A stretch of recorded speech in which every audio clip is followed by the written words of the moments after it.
نحمدہ و نصلی علی رسولہ الکریم۔ شرح صدر یعنی اطمینان دل۔ دل کا اطمینان کن چیزوں سے حاصل ہوتا ہے اور اس کے کتنے سبب ہیں؟ اس کے 8 سبب ہیں، جن میں سے پہلے 2 سبب آج بیان کرنے ہیں کہ دل کا اطمینان کن چیزوں سے حاصل ہوتا ہے۔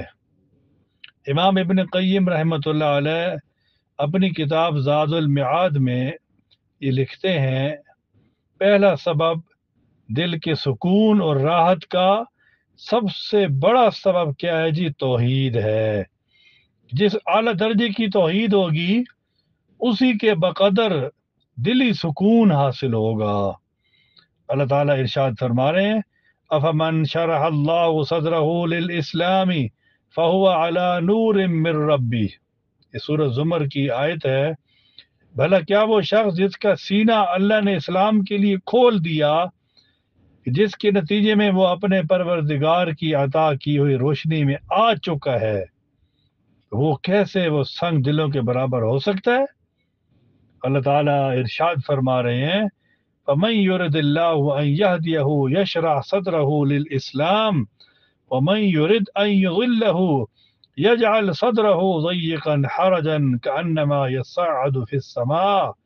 سورۃ انعام کی آیت ہے، غرض جس شخص کو اللہ تعالیٰ ہدایت تک پہنچانے کا ارادہ کر لے، اس کا سینہ اسلام کے لیے کھول دیتا ہے، اور جس کو اس کی ضد کی وجہ سے گمراہ کرنے کا ارادہ کر لے، اس کے سینے کو اللہ پاک تنگ اور اتنا زیادہ تنگ کر دیتا ہے کہ اسے ایمان لانا ایسے مشکل معلوم ہوتا ہے کہ جیسے اسے زبردستی آسمان پر چڑھنا پڑ رہا ہو۔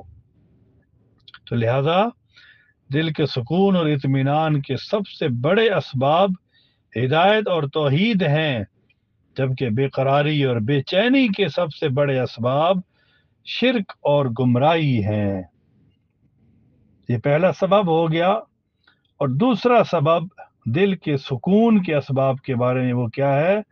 نور ہے، جو اللہ تعالیٰ اپنے بندوں کے دل میں ڈالتا ہے، اور وہ ایمان کا نور ہے جو کہ انسان کے سینے کو کھول دیتا ہے اور دل کو خوشی فراہم کرتا ہے، اور اس نور کی عدم موجودگی میں، یعنی نہ ہونے میں، دل اتنا زیادہ تنگ ہو جاتا ہے گویا کہ کسی سخت قید میں ہے۔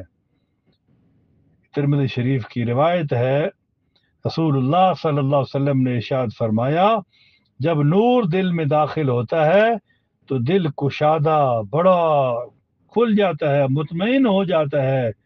صحابہ نے عرض کیا کہ اس کی کیا علامت ہے کہ نور داخل ہو گیا؟ آپ علیہ الصلوۃ والسلام نے ارشاد فرمایا، ایسے آدمی کو ہمیشہ کے گھر کی تیاری اور دھوکے کے گھر سے دوری اور موت سے پہلے موت کی تیاری نصیب ہو جاتی ہے۔ اللہ تبارک و تعالی ہمیں ان اسباب پر عمل کرنے کی توفیق عطا فرمائے کہ 8 اسباب ہیں، یعنی دل کے اطمینان کے۔ آج 2 بیان ہو گئے ہیں، پھر انشاءاللہ آہستہ آہستہ اس کی قسط بیان کریں گے۔ بہت ہی فائدہ مند بیان ہیں۔